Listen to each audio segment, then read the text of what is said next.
స్టూడియోల పేరిట ప్రభుత్వ పెద్దల సహకారంతో నగరంలో చేజిక్కించుకుని కోట్ల విలువ చేసే స్థలంలో వాణిజ్య భవనం నిర్మించిన దర్శకుడు రాఘవేంద్రరావుపై చర్యలు తీసుకునేందుకు రాష్ట్ర ప్రభుత్వం సన్నద్ధమవుతోంది. జూబ్లీహిల్స్ లోని ఆయనకు చెందిన సినీమాక్స్ థియేటర్, షాపింగ్ మాల్ ను స్వాధీనం చేసుకోనుంది. చంద్రబాబు హయాంలో కె రాఘవేంద్రరావు 2 ఎకరాల స్థలాన్ని పొందారు. ఇందులో సంగీతం, నృత్యంకు సంబంధించిన వర్క్ షాప్లకు, రికార్డింగ్, డబ్బింగ్ థియేటర్లు ఏర్పాటుకు నిర్మాణాలు చేయాలని ఒప్పందంలో పేర్కొన్నారు.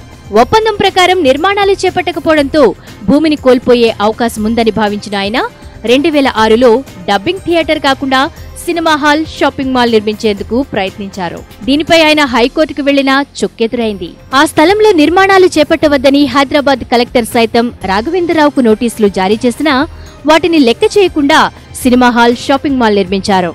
దీంతో జిల్లా కలెక్టర్ కార్యాలయం సమాచార శాఖను అప్రమత్తం చేసింది.